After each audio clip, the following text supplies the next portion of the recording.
صاحبزادہ فیض الحسن، ان کی زبان سے خود میں نے سنا اپنے کانوں سے منٹگمری میں ایک جلسے میں تقریر کے دوران کہ لوگوں کیا ہم عربی نہیں جانتے؟ تمہارا کیا خیال ہے ہم جاہل ہیں؟ کیا ہم نہیں جانتے قرآن کہتا ہے قل انما انا بشر مثلکم؟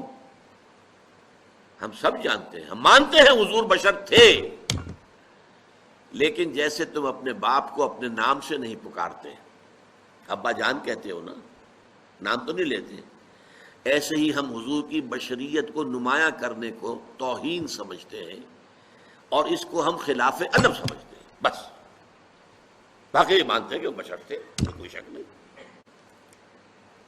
ایک مسئلہ اس میں ذرا اور ٹیڑھا ہے، میں وہ بھی حل کر دینا چاہتا ہوں۔ چونکہ بشریت کا معاملہ آ گیا ہے تو ہمارے ہاں عوامی سطح پر یہ بڑی بحث ہے کہ حضور نور ہے یا بشر ہے۔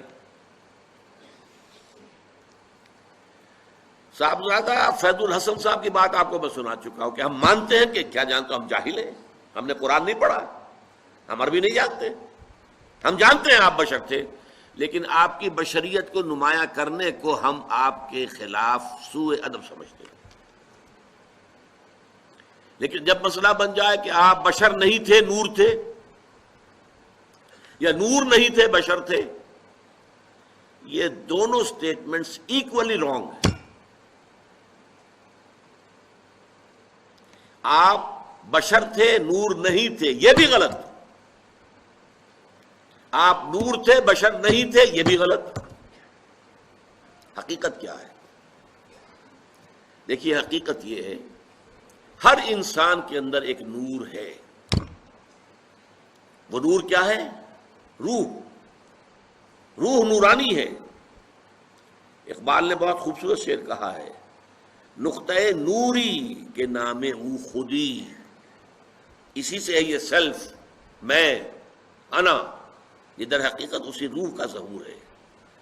نقطۂ نوری کے نام او خودی، زیر خاک ما شرار زندگی، میرا وجود خاکی ہے لیکن اس میں یہ نور بھی ہے۔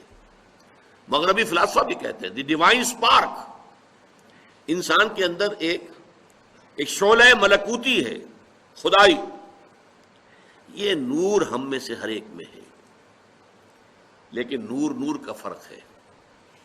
جیسے سورہ حدید اور سورہ تحریم دونوں میں آیا ہے، قیامت کے دن ہر مومن کو نور عطا کیا جائے گا، جس کی روشنی میں وہ پل صراط کا جو مشکل مرحلہ ہے وہ طے کر لیں گے، لیکن وہ اپنی کوانٹیٹیو اعتبار سے اس کے درجات اتنے مختلف ہوں گے۔ حضور نے فرمایا کسی کو تو نور ایسا ملے گا کہ مدینے سے اس کی روشنی صنعاء تک جا پہنچے گی، یمن۔ میں جب بھی یہ حدیث بیان کرتا ہوں میرے ذہن میں آتا ہے ابو بکر صدیق کا نور اس درجے کا ہوگا، خود حضور کا تو اس سے بھی بہت بلند ہوگا، لیکن مخلوق میں سے، امت میں سے حضرت ابو بکر کا نور اس درجے کا ہوگا۔ اور کسی کا نور اتنا ہوگا کہ صرف قدموں کے سامنے روشنی ہو جائے گی، جیسے ٹارچ کی روشنی ہوتی ہے۔ اور یہ بھی بڑا خوش قسمت ہوگا کہ ٹارچ اگر مل جائے تب بھی آدمی راستہ تو چل پڑتا ہے نا، گڑھا تو نظر آ جاتا ہے، گڑھے سے بچ جائے گا، سانپ کے بل سے تو بچ جائے گا، یہ سانپ کا بل ہے، اس سے بچ کر نکلے، لہذا وہ بھی بہت بڑا خوش قسمت ہوگا۔ منافقین وہ ہوں گے جن کو سرے سے کوئی نور نہیں ملے گا۔ تو یہی تفاوت ہے ہمارے نور میں، جو میرے اندر نور ہے، آپ کے اندر نور ہے، ہم میں سے کسی میں زیادہ ہے، کسی میں کم ہے۔ محمد عربی کا وہ نور روحانی آپ کے پورے وجود کے اوپر غالب ہے، مستولی ہے، چھایا ہوا ہے۔ اسی حقیقت کو آپ نے اس طرح بیان فرمایا کہ آپ نے ایک مرتبہ فرمایا کہ ہر انسان کے ساتھ ایک شیطان ہے۔ کسی نے پوچھ لیا جرأت کر کے حضور آپ کے ساتھ بھی ہے؟ فرمایا ہاں ہے، لیکن میں نے اسے مسلمان کر دیا ہے تو صحیح۔ حضور کی بشریت بھی ہے، بشریت کے تقاضے بھی ہیں، لیکن آپ کی روحانیت ہے، اور روحانیت کی نورانیت ہے۔ وہ بشریت کے اوپر روحانیت اتنی غالب آ گئی ہے کہ اسے ہم کہہ سکتے ہیں کہ آپ مجسم نور تھے، لیکن نفی نہیں کی جائے گی، آپ بشر بھی تھے، نور بھی تھے۔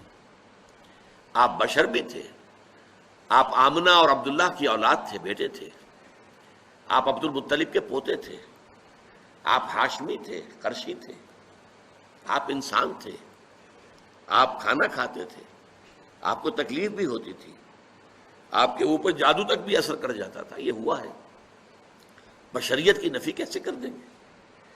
آپ کے وار پڑا ہے تو خون کا فوارہ چھوٹا ہے، اب خون زیادہ چلا گیا ہے تو آپ بے ہوش بھی ہوئے ہیں، کیسے نفی کر دیں گے؟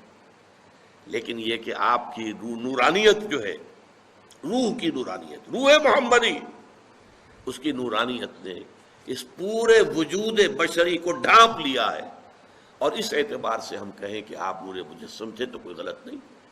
تو آپ نور بھی تھے اور بشر بھی تھے، ان میں سے کسی ایک پہلو کی نفی بھی کرنا میرے نزدیک بہت بڑی غلطی ہے، بلکہ میں اسے گمراہی سے بھی تعبیر کروں گا۔